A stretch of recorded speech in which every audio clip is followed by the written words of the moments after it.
आधार कार्डखौ लानानै मोनसे गेदेर खौरां UIDAI निफ्राय मोनसे गोदान बिथोन फैदों। आधार आपडेटनि समखौ दिनैसिमल' होनाय जादोंमोन, नाथाय आधार आपडेटनि सिमाखौ बे समाव बारायना होनाय जाबावबाय।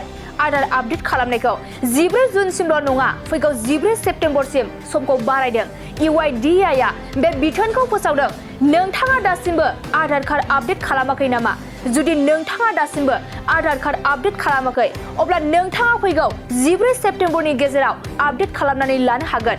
आधार कार्ड आपडेट खालामनायनि जोबथा समखौ 14 सेप्तेम्बरसिम सम बारायना होबाय। बे बिथोना UIDAI निफ्राय फैदों। नोंथाङा माइ आधार पर्टेलनि गेजेरजों आपडेटफोरखौ खालामनो हागोन आरो आपडेटफोरखौ जेबो बेसेन होनाङा जासे खालामनो हागोन। नोंथाङा माइ आधार पर्टेलाव थांनानै लगइनआव क्लिक खालामनांगोन आरो नोंथांनि आधाराव थानाय 12 अनजिमानि आधार नम्बरखौ होनांगोन।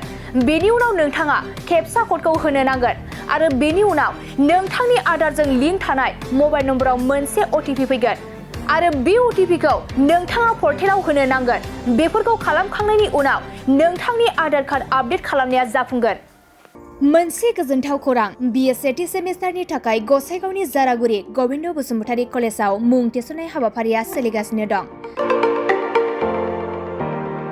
गिबि 100 फरायसाफोरनि थाखाय स्पेशेल अफार आरो गुबुन गुबुन रोखोमनि बेसेन नाङै क्लासनि सुबिदा होनानै मुं थिसननाय हाबाफारिया सोलिगासिनो दं। बे फरायसालियाव फरायसाफोरा गावनि गोसोबायदि आयदाखौ सायख'नानै लानो हागोन। लोगोसे basic computer class, self defence आरो स्पकेन इंलिश क्लास बायदि सुबिदाफोरखौ बेसेन होआलासे फरायसाफोरा सोलोंथायखौ लानो हागोन। लोगोसे बे फरायसालिमायाव गासैबो फरायसाफोरनि थाखाय फ्रि बास सार्भिसबो होनाय जादों। लोगोसे गासैबो थाखोनि बिजाबजों बुंफबनाय बिजाब बाख्रिनिबो सुबिदा दं।